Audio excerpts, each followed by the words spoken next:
This is for recurrent miscarriage, and I just want to welcome Dr. Creek. She is from KU Medical Center that will be presenting today.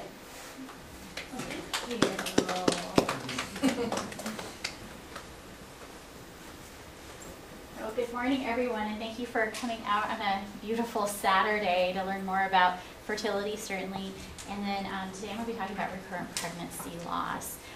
So I don't intend for this lecture to be a lecture or a scientific presentation per se. I want you to feel comfortable just stopping me at any point and asking questions. So please don't be afraid or hesitant to ask questions.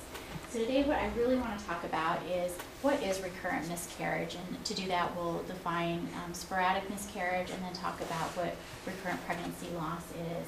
I also want to talk a little bit about what to expect on your first visit, certainly to a fertility center, but also as part of recurrent miscarriage evaluation, because I know it can be pretty daunting to think about having to come to a fertility center. We're going to talk about recurrent miscarriage causes, and I won't spend a lot of time going into each one in great detail. I'm just going to touch on several well-accepted causes and their treatment and prognosis, and we'll talk about treatment options. So recurrent miscarriage, before we can really discuss recurrent loss, we need to talk about sporadic loss. And it's amazing how common miscarriage is, and I think we don't realize this because it's such a taboo subject in our culture. So it's just not something that comes up in polite conversation. We'll talk about, thank you so much. We don't talk about our infertility in just conversation with even some of our close friends, much less recurrent miscarriage. It's a difficult topic to bring up with your friends or your church group often. Well, miscarriage is actually quite common, and it impacts about 15% of all pregnancies. And unfortunately, this is something that goes up with age, such that by the age of 40, about 40% of pregnancies will end in miscarriage. Now, recurrent pregnancy loss impacts only about 5% of the population, certainly is more common in older mothers, and is defined as 2 or more consecutive losses. So even if you have 1 or more healthy children and then you've had 2 miscarriages since, unfortunately you have the diagnosis of recurrent loss.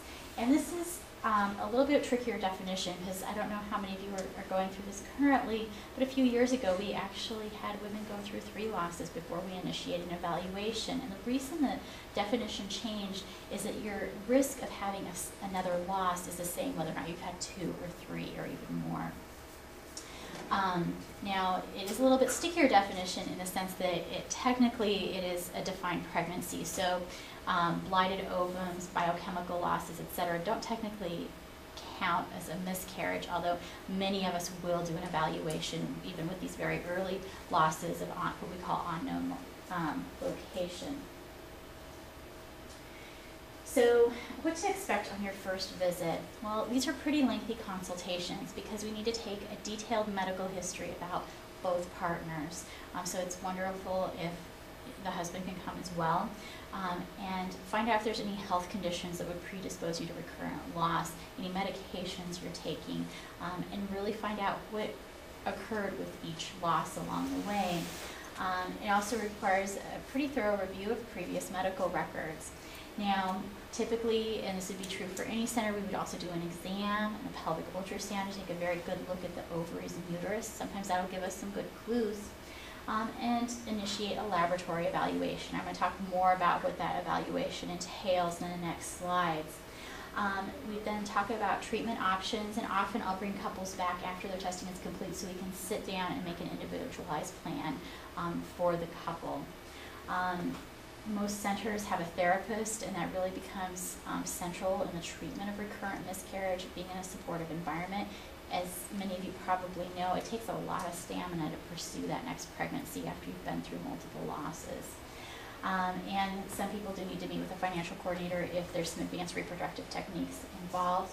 And then make a return appointment at the end of that appointment after we have a thorough evaluation, to make a treatment strategy for each couple. So gosh, what does the evaluation of recurrent pregnancy loss look like? This is actually a pretty daunting looking slide. Most of this is blood work. So some patients feel like they've had a bloodletting when they've gotten out of the office because it's quite a few tubes of blood. but it includes genetic testing for both the male and female partner.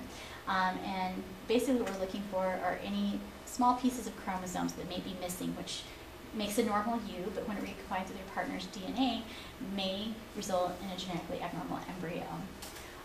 Checking for blood clotting diseases, and that's pretty much antiphospholipid antibody syndrome. And then hormonal testing, so checking for thyroid disease, checking for diabetes, checking for ovarian reserve, doing some glucose testing, also checking a prolactin level, which is a hormone the brain makes telling your breast to lactate for a baby. Sometimes it gets turned on outside of pregnancy and after delivery and makes the uterus not receptive to effective implantation. We'll talk more about that later. Also evaluating the anatomy of the uterus. Gosh, is there a septum present, etc. If someone comes to my office who's currently experiencing a miscarriage, certainly getting her through those next few difficult weeks, if she decides to have a D&C, sending some of that fetal tissue for genetic testing to see if the fetus was genetically normal. Sometimes that can give us some very good answers about what's going on. Doing cultures to see if there's any infections that could be causing recurrent losses. A semen analysis, as Dr. Naja talked about just a few moments ago. I don't know who was in the room for the male fertility talk. And sometimes if recurrent pregnancy loss history is unique to a new partner, I'll send the male partner to a male fertility specialist to see if there's any DNA fragmentation in the sperm that could be contributing towards recurrent loss. And then I always like to get standard prenatal labs and make sure that you're in good health before pregnancy, because it's always better to address things beforehand than after the pregnancy. Yes? Do you check for natural killer cells? Is that I don't, and I'm really glad you brought that up. There are some centers that do. What's interesting though is you do need natural killer cells for normal implantation to occur. So they're actually an important part of the implantation process where the embryo basically begins to invade the uterus. And when people have done studies looking at uterine natural killer cells, that's actually one of my research interests. First of all, they are not necessary, but they vary between cycles. So the data that you get, once you look at a larger population, there's no difference in an infertile population, the recurrent miscarriage population, and a fertile population in natural killer cell distribution. And unfortunately, some of the treatments that are offered for people that have an imbalance in natural killer cells are very expensive and they can be harmful. Like, for example, IVIG, you can certainly get, it's a blood product, so there are big cases of hepatitis B from it, HIV, etc. And the paternal leukocyte infusions that you actually have to go to Mexico now to have. And some of the other treatments actually do have a lot of side effects. They're not innocuous. So I don't recommend doing that. Even the steroid treatments? Yeah, steroids also have their own risks. So certainly there's a risk of osteoporosis. We give brief steroid courses in an in vitro fertilization cycle for different reasons. But you do have to be careful even with the steroids, certainly. Because often they'll use pretty high doses of prednisone, which have a lot of side effects. So when we look at the causes of recurrent miscarriage after we do this large evaluation, how do things break down? Well, genetic causes, so that would be translocations or rearrangements of the chromosomes, usually end up causing about 2 to 5% of recurrent loss. And I'm going to talk about each of these separately. Anatomic causes, so those may be fibroids, polyps, septum, etc., end up being about 10 to 15% of causes. Antiphospholipid antibody syndrome, which is the autoimmune cause of recurrent loss, comprises about 15 to 20% of causes, and that's something that's very simple to treat. Infectious causes are very rare in this country, but patients that have immigrated to the U.S. recently, you do see quite a few cases of pelvic TB in certain endemic populations, schistosomiasis, etc. Hormonal causes, this would be thyroid disease, diabetes, diminished ovarian reserve, can comprise up to 20%. And then about half of patients, unfortunately, don't get a known diagnosis. And I really want to focus on this group of patients towards the end of my talk, because there really are treatment options available for you. So as you can see, the treatment of recurrent loss is really going to depend on your diagnosis. So that's why you really have to individualize the treatment for each patient. That's why I think most centers do this. You really want to see the patient, do a very thorough evaluation, do some blood work, do some anatomic evaluation, and then meet again to really come up with a good treatment plan for that next pregnancy. So going through each of the causes, genetic causes are actually relatively rare. In Europe, they just stopped testing for this because they didn't feel it was cost effective because karyotypes can be expensive. I do have to say though that usually insurance companies do cover recurrent miscarriage fairly well. It's considered more of a gynecologic diagnosis. However, it's not unusual to find parental chromosomal rearrangements. So a portion of one chromosome that's moved over to the other chromosome. So you have the appropriate complement of genes. They're just a little bit different order, but when they rearrange with your partner's chromosomes, it can make for a genetically abnormal conception. However, 1/3 of the time, typically it will result in a viable pregnancy, but it's also very hard to tell a patient, well, if you keep trying, eventually you will have a healthy pregnancy. So some couples do choose to do in vitro fertilization with PGD, where you basically you do an in vitro fertilization cycle, and then sample the embryo and see which one is genetically normal, and only transfer normal embryos back into the uterus. Other couples decide to use donor gametes, so that may mean donor sperm or donor egg, just because they just don't want to pursue pregnancy after pregnancy, hoping that they'll ultimately get the correct genetic complement. So that's always an option, and so it can take a while to come to terms with that decision, and certainly we work with a guidance counselor to help you with that decision. Now, anatomic causes, and I don't mean for this to be an anatomy lecture, certainly. The most common that's very treatable is what's called a uterine septum, and that's where, I don't know if it's going to work well as a pointer. You can see there's a fibrous band that runs down the middle of the uterus, and that's because when we're developing in our mother's womb, the uterus actually starts off as two horns that fuse together as we develop, and sometimes that middle area between the two uterine horns doesn't completely resorb and you get a septum. Well, these are very simple to correct surgically, and if your pregnancy success rate after resection is as high as 90%. So these are very simple outpatient surgeries to do and can be very effective. Go ahead. Is that not something that you're, like a simple ultrasound would catch before you went through IVF? Right. So this is something that often you can see on ultrasound during your initial evaluation, or you'd see on a hysterosalpingogram. So it's something that's usually very easy to catch.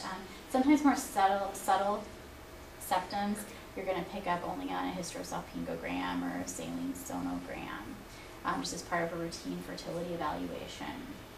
And then Asherman syndrome can be somewhat common in the recurrent miscarriage population because unfortunately these women will have multiple D&Cs, and that can cause scarring of the uterus occasionally.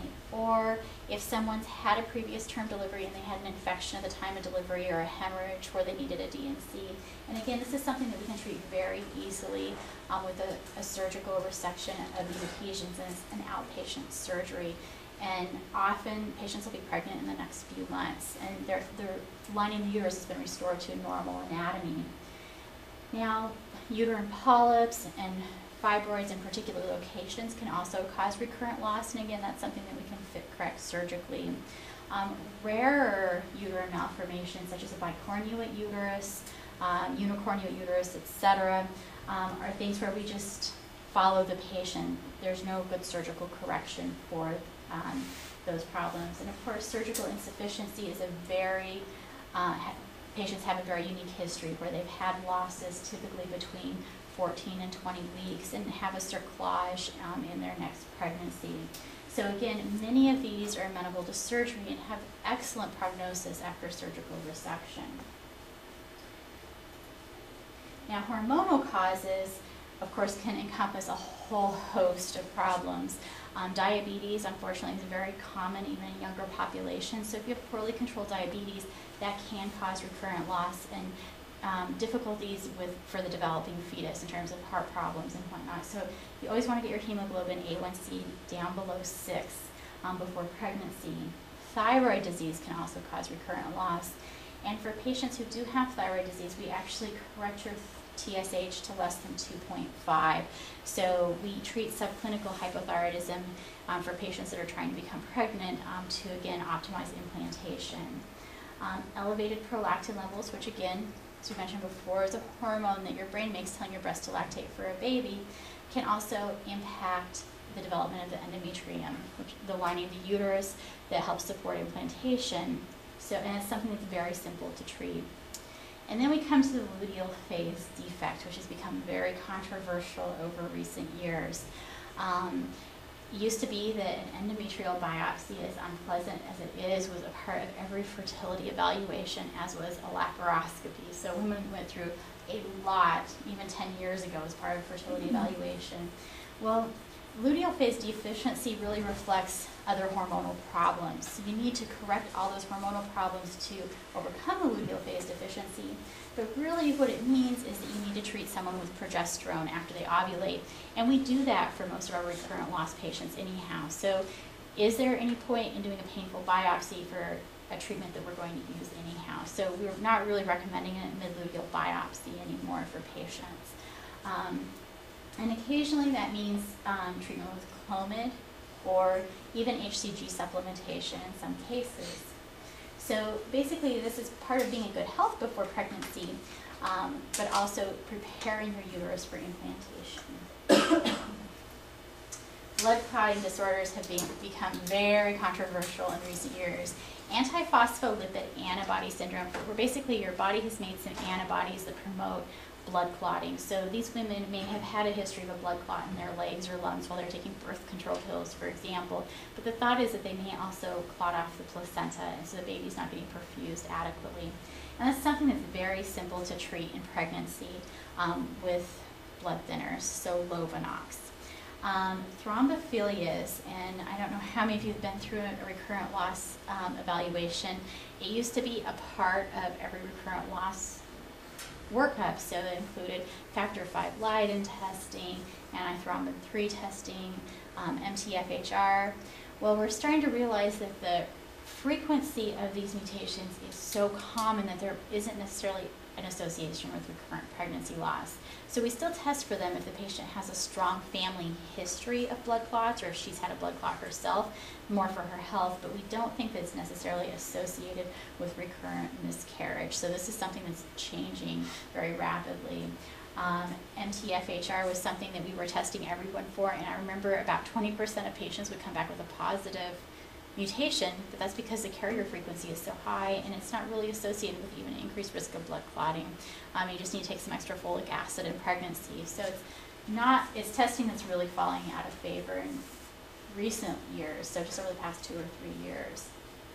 So are you saying that it's controversial to take Lovenox as well, or? Well, it's to test for blood clotting disorders. Antiphospholipid antibody syndrome, it's very well established that you should take Lovenox. Okay. For antiphospholipid antibody syndrome. For factor V Leiden, heterozygotes, etc., we really address it on a case-by-case basis. So say, gosh, you had a blood clot in your lungs when you were on birth control pills, you absolutely do need Lovenox for your own safety. But otherwise, it's probably a sporadic finding. So there's no negative effect to the baby from taking Lovenox? No, and if it's for your health, obviously that's going to be better for the fetal development. Now, uterine infections are another very rare cause of recurrent miscarriage. Not very common in this country, but we do see a fair number of people that have recently moved to the U.S. from Asia, for example, that have a high rate of pelvic tuberculosis, which can certainly be a cause of recurrent loss, as well as some other sexually transmitted illnesses as well. And it's something you really address in a case-by-case basis. If the patient's having symptoms, then you certainly do want to do cultures. And then the treatment is simple. It's targeted against the pathogen. So you treat the tuberculosis, or you treat the gonorrhea or chlamydia, of course. So gosh, when you go back to these causes of recurrent pregnancy loss, you're still left with a large population that doesn't have a known diagnosis. And this can be very frustrating for the patients, certainly, because they're going through a lot with each pregnancy and each loss, and they really want to have a good answer why. Well, within this unknown category, certainly there can be male causes of recurrent miscarriage, and if a patient has a history that's very suspicious for that, for example, gosh, she had 3 children with her ex-husband, and then with this new partner, she's had multiple losses. I would send her to a male fertility specialist, Dr. Nanja, to check for sperm DNA fragmentation, etc. There's also some ovarian causes we're beginning to understand. As with diminished ovarian reserve, or as our ovaries age, we know that we have more and more genetically abnormal eggs, and of course that can cause losses secondary to genetically abnormal fetus. So certainly in a much older patient population, that's going to be a significant cause. And then there's also uterine causes that we still don't quite understand. It's a very hot area of research right now. So I want to talk briefly about diminished ovarian reserve and recurrent loss, because we do see a lot of patients who are in their late 30s, early 40s, and have had repetitive losses. And certainly, these are patients that typically have an elevated follicle-stimulating hormone or a lower anti-Mullerian hormone, so that you know that they're starting to make that perimenopausal transition that will certainly put them at increased risk for abnormal oocytes or abnormal eggs, certainly. Certainly at the age of 40, we know that there is a 40% risk of miscarriage, so you can kind of do the math and see how they could be at risk for recurrent loss. Some centers are advocating doing in vitro fertilization with PGD, where you sample one cell out of an embryo and only putting back the normal embryos. Again, it's very controversial. The risk is that you may not have any normal embryos to put back in the uterus because they will all be abnormal, because there's a sampling error. When you're removing only one cell, a lot of times the embryo will autocorrect, or the cell that you removed was a cell that was destined to become placenta, and placenta normally has excess numbers of chromosomes, but still the baby's totally normal. So we do know that it's not necessarily going to increase your take-home baby rate, and you're at high risk for not having an embryo to transfer. So this is something we really visit on a case-by-case basis. So recurrent pregnancy loss of unknown cause can be very frustrating for patients, certainly. There's certainly a high likelihood that can be due to ovarian aging, but we do know that there are some treatments that are of benefit. So mid-luteal progesterone, where you start progesterone about 5 days after ovulation. Baby aspirin also seems to be of some help, and is fairly innocuous unless, of course, you have peptic ulcer disease. And then supportive care, and I think this is actually fascinating. There have been several large studies done in Europe doing what's called tender loving care, meaning frequent contact with a provider, with a mind-body therapist. My nurse Judy Gay is back there, and she does our mind-body therapy for our recurrent loss patients. So it's basically psychological support through early pregnancy, and they compared this to patients that had routine prenatal care. And they found that patients that received what they call TLC actually had an 86% take-home baby rate in comparison to only 33% in the group that just had standard obstetrical care. And these groups were actually pretty well matched. So what this meant, and it was actually very simple, they came in for regular HCG levels very early pregnancy, and there was a nurse that they could call if they had any questions. So they never felt like they were bothering anybody, and they could have any question answered. And then once they were about 6 weeks of pregnancy, doing weekly ultrasounds with a physician really made a huge difference. And if you think about the amount of anxiety early in pregnancy, there's a lot of reassurance just knowing that, gosh, I don't feel quite right today, but I know in 2 or 3 days I'm going to have an ultrasound. I'm going to know that things are okay. So I just want to reinforce that treatment for recurrent pregnancy loss really is a multidisciplinary approach. So not only do you need reproductive endocrinology, and often a male fertility specialist as well if there's a strong suspicion for a male cause for recurrent loss, but sometimes patients need to see high-risk OB. Sometimes they need to see hematology or immunology, genetics. Occasionally embryologists will work with us if someone is doing in vitro fertilization with PGD. Some patients do need the help of a psychiatrist. In fact, a large percentage do have pretty significant depression by the time that they get to our clinic. And endocrinology, of course. And this doesn't mean that you need to see all these different specialists, but you may very well need to see a couple specialists to make sure you're in good health before pregnancy so that you can have the best possible outcome. So one thing I do want to touch upon are the psychological impacts of recurrent pregnancy loss. So we all know that infertility can take a pretty significant toll on any relationship. About 20% of infertility patients actually have clinical depression by the time that they see their infertility specialist. Well, recurrent loss, you have not just that anxiety, but you're also going through grief. And unfortunately, you're essentially grieving in isolation because a lot of patients just don't feel comfortable talking to their friends or even their close family about the losses that they've experienced. So you have basically two things going on at once. Many are facing very difficult treatment decisions alone. It's kind of hard to talk to your mom about whether or not you should do, say, IVF with PGD when she doesn't really understand what that is, and it sounds kind of like science fiction. And so a lot of patients express this frustration. Many couples begin to have sexual dysfunction as you get to the point where you're like, I'm almost scared to pursue this next pregnancy because I don't know what's going to happen. Again, marital discord is very common, not just with infertile patients, but with recurrent loss patients as well. And we really do know that there's a benefit of psychological support. So I think having that adjunct supportive care in our office is really crucial for any recurrent loss treatment and program. And just knowing that it's okay to say, gosh, I think I need someone to talk to. This is a lot to go through.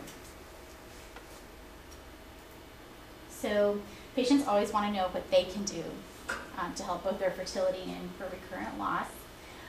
Certainly lifestyle modifications and tobacco cessation for so many reasons, but we do know that smoking is associated with recurrent loss, and also secondhand smoke is. So please stop smoking. Limiting your alcohol consumption to less than 3 drinks per week. And maintaining a healthy BMI is actually very interesting. I moved here from Northern California where I had a lot of patients that worked out a lot. They were marathon runners.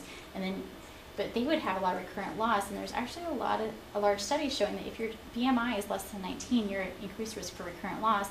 And then things normalize, and BMI is greater than 30, so obese patients are also at increased risk for recurrent loss. So maintaining a healthy weight, that means not too thin and not too heavy. And then limiting your caffeine consumption to less than 250 milligrams a day. And I think this sounds pretty awful to most of us, but it's actually, you can still drink 2 cups of drip coffee a day or 1 Starbucks a day, because I think they supplement it with a little bit of extra caffeine.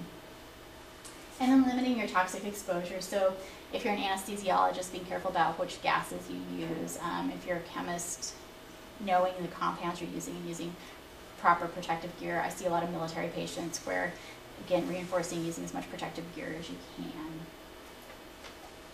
And again, I want to reinforce the importance of supportive care. So Mind Body program, if it's available to you, is absolutely wonderful. Some patients enjoy acupuncture and they think it's very relaxing and it helps them a lot. So if you don't find that it's stressful or the cost of it's becoming stressful for you, I think it's a wonderful adjunct, as is massage. And then again, reassurance with weekly ultrasounds early in pregnancy.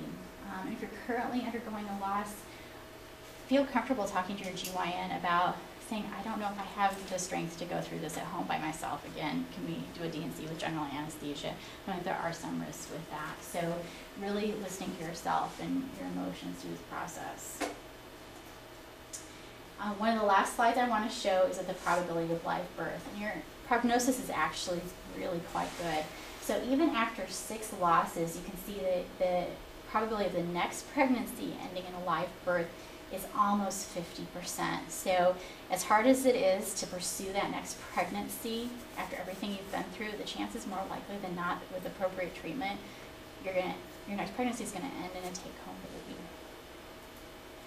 So again, most couples will have a child, and it does require a lot of resilience on your part to pursue that next pregnancy, and a collaborative effort often between several subspecialists to help get you through that next pregnancy. And then briefly, our team, again, Judy Gay just stepped out, but I just wanted to point out we do have a mind-body therapist available to help get you through that next pregnancy. And stop by our booth. So really what I wanted to save time for were questions at the end of this, because I think there's a lot of questions in this field. And there's some things we still don't understand and are huge topics of research, but I want to make sure you get all your questions answered. Yes. I know progesterone is beneficial before you get pregnant, but what if you find out you're pregnant, a couple weeks after, and then you start taking progesterone? Is that helpful, or is it? It can be. So usually what I do is have patients do ovulation predictor kits if they're trying on their own, and after they see that surge, count out 5 days and start progesterone at that point. But there's some patients that weren't tracking things. They'll call with that first positive home pregnancy test, and I have them start progesterone at that point. So we do think that progesterone likely is beneficial in cases such as that. But we usually try to start it around the window of implantation if at all possible. But sometimes it can be a little bit tricky to catch those surges. What does progesterone help with? So the progesterone helps with implantation because it basically helps the lining of the uterus be mature enough and to express certain proteins and chemicals that help facilitate invasion of the embryo into the uterine lining. Yes. And then they say to start taking baby aspirin before you get pregnant. Yes. How long do you think you should take it for? Well, I usually have patients start it at the beginning of their cycle, and I just say take it with your prenatal vitamins. Just the whole time? Yeah, if you start getting stomach upset from it, stop, of course. Obviously, you don't want to get a stomach ulcer, but most people tolerate the baby aspirin very well, and there is a theoretical improvement in implantation with it.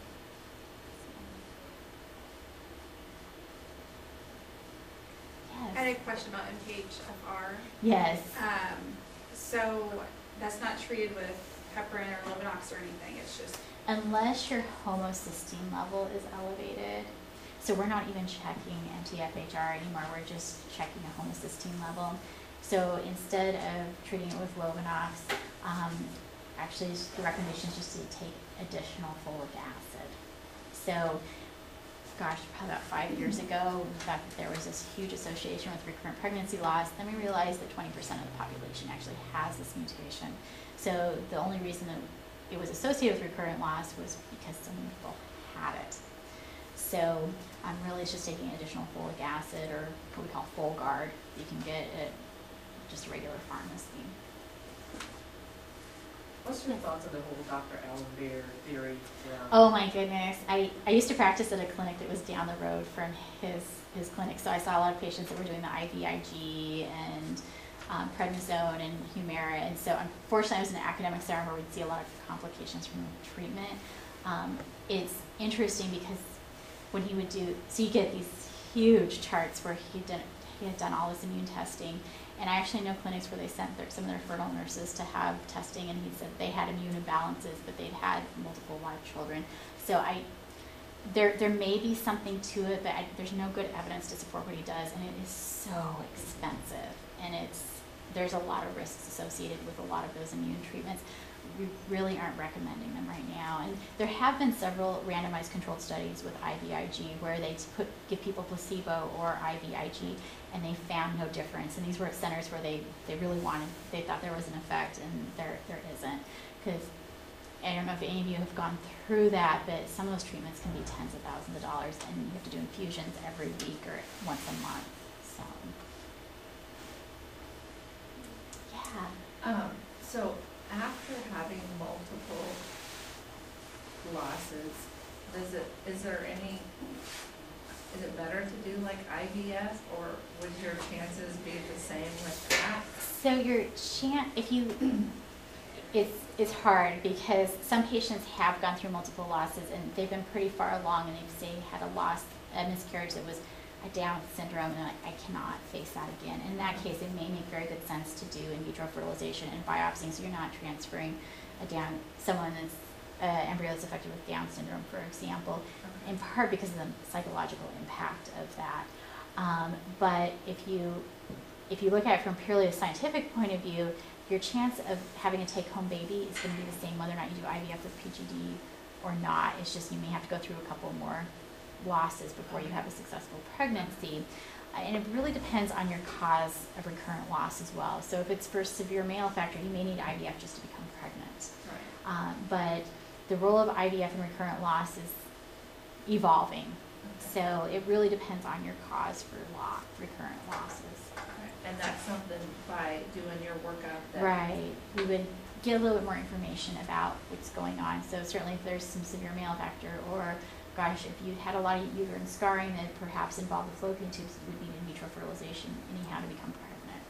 So I know that's just one of the big factors because IVF is so expensive. it's so Anything, expensive. You're able to get pregnant, you know, naturally, and then that's a loss itself is awful. But then you add on the 15 to 20 grand. Right, especially if you're doing PGD with an IVF Right. cycle, you're adding another $3,000 to $5,000 to that cycle, and it's really not going to increase your take-home baby rate. It may Okay. decrease that miscarriage rate in that cycle, but you could probably have a couple pregnancies in the meantime. So Right. if you look at the cost benefit of it, there's for most patients there isn't, but some people do have reasons to do IVF that do have recurrent pregnancy loss that are completely separate. Okay. So.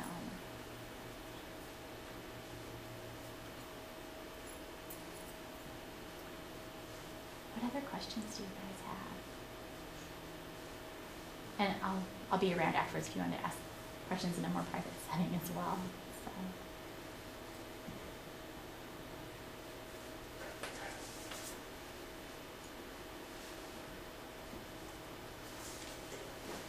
So one thing I do want to point out, there's a book that I really like called Coming to Term by John Cohen that did a really nice job kind of going through the recurrent loss journey from a couple's perspective that I thought was really nice. So I wanted to point that out. All right. Well, thanks so much. Thank you so having me. much. I guess there's probably still some sessions going on, but we're going to meet in the main room at 12:05, and we're going to have a success panel so you can hear some great success stories and have some inspiration to go on from there. And we'll do a lot of the drawings for the different things that you guys entered today. So thank you so much.